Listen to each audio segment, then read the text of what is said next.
بسم اللہ الرحمن الرحیم۔ ایک عیسائی ہے، ایک مسیحی ہے، اپنوں کی بات اپنے تو اپنے، غیروں پر کیسا کرم۔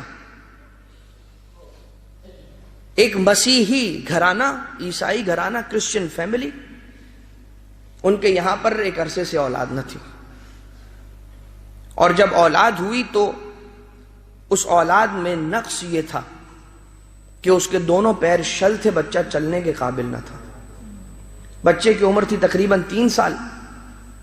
خدا تعالیٰ سے فرش عزائے حسینی پر بیٹھ کر بی بی ام البنین کو واسطہ بنا کر دعا کرتے، بار الہ تمام مومنین اور مومنات کی اولادوں کو روحانی اور جسمانی عیوب سے پاک رکھنا۔ چلنے کے قابل نہ تھا اور ہر وقت بستر پر ہی پڑا رہتا تھا۔ وہ وقت آیا کہ جب ان کے مالکوں نے اس گھر میں، کہ جس گھر میں یہ رہتے تھے، انہوں نے التماس کی کہ اب آپ کا وقت مکمل ہو گیا، آپ اس گھر سے منتقل ہو جائیے، مجھے یہ گھر بیچنا ہے۔ اور جب ایک دن کی جب تلاش میں لگا ہوا تھا نئے گھر کی، تو جو مالک مکان تھا اس کی زوجہ نے اسے فون کیا، اس کی زوجہ کو، اور بلایا یہ کہہ کر کہ ہمارے گھر آؤ، ہم تمہیں دعوت دیتے ہیں، ہمارے یہاں پر آج ایک دعوت ہے۔ وہ جو مالک مکان ہیں وہ اہل بیت کے چاہنے والے تھے۔ کس چیز کی دعوت ہے؟ کہا ہم نے آج سفرہ بی بی ام البنین سجایا ہے اپنے گھر میں، تو ہم تمہیں بھی دعوت دیتے، تم بھی آؤ۔ مسیحی ہو تو کیا ہوا، یہ دسترخوان کرم اور فیض اہل بیت کا جاری ہے سب کے لیے، آ جاؤ۔ اور میں اس دسترخوان پر گئی اور بیٹھی، اور وہاں پر جو نیاز تھی اسے تناول کیا، بچے کو ساتھ لے کر گئی تھی۔ جب میں وہاں گئی تو میں نے سوال کیا کہ یہ دسترخوان کیا ہے، اس کی کیا تاریخ ہے اور اس کی کیا اہمیت ہے، اور یہ کون ام البنین ہے، یہ بی بی کون ہے کہ جس کے نام پر تم یہاں پر دسترخوان بچھاتے ہو؟ کہا ہمارا یہ یقین ہے کہ اگر کوئی بی بی ام البنین کے وسیلے سے خدا سے کچھ مانگے تو خدا اسے رد نہیں کرتا۔ ہم بی بی ام البنین کے نام پر دسترخوان بچھاتے ہیں اور مومنین کو کچھ کھلاتے ہیں اور اس کا ثواب ہدیہ کرتے ہیں روح ام البنین کو، اور اس کے بعد اپنی مشکلات کے حل کے لیے التماس کرتے ہیں۔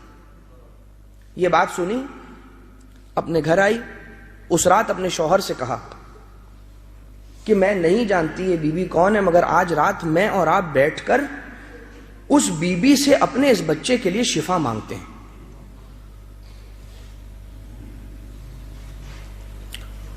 وہ شوہر اور بیوی اس رات بیٹھ گئے اور رات کافی دیر تک جاگتے رہے۔ بچہ سو گیا تھا، مگر بچے کے پاس بیٹھ کر اپنی زبان میں نہیں معلوم کیا کہا ہوگا، کیسے پکارا ہوگا، کس ڈھنگ سے کہا ہوگا، سلیقہ ہوگا نہیں ہوگا، التماس کی اور سو گئے۔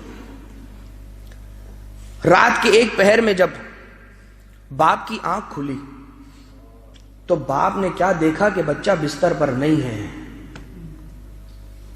اور دیکھا کہ صحن میں جہاں پر باغ تھا وہاں پر دوڑ رہا ہے اور کچھ تلاش کر رہا ہے، اور کسی شے کی طرف دیکھ رہا ہے اور اسے اپنی طرف بلا رہا ہے، اور اپنے پیروں پر چل رہا ہے۔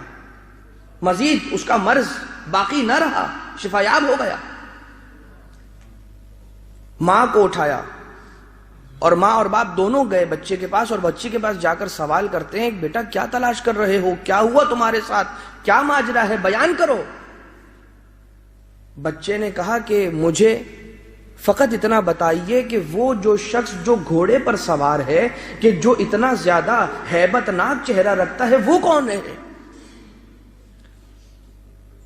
والدین کہتے ہیں کہ ہمیں اس مقام پر بچے کے علاوہ اور کوئی نہیں نظر آیا۔ کہا کہ یہ شخص آئے میرے پاس، اور آنے کے بعد مجھے کہا کہ کیوں سوئے ہوئے ہو، کیوں لیٹے ہوئے ہو، اٹھ جاؤ اپنی جگہ پر۔ میں نے کہا کہ میرے پیر وہ طاقت نہیں رکھتے کہ میں کھڑا ہو سکوں۔ کہا میں تمہیں حکم کرتا ہوں کھڑے ہو جاؤ۔ اور بس ان کے اس جملے میں نہیں معلوم کیا طاقت تھی کہ میں کھڑا ہو گیا اور اس انداز سے ہو گیا اور مجھے شفا مل گئی۔ آقا عباس علیہ السلام کی مادر گرامی ہیں ام البنین، یاد رکھیے گا۔ مائیں اپنے بچوں سے گزارش نہیں کیا کرتی، حکم کرتی ہیں۔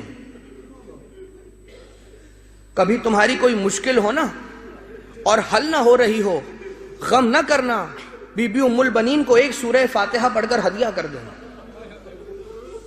اور ہاتھوں کو جوڑ کر یہی کہنا ہے، بی بی آپ وہ بی بی ہیں کہ آپ کا بیٹا باب الحوائج ہے،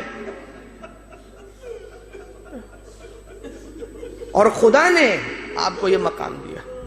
اللهم صل على محمد وآل محمد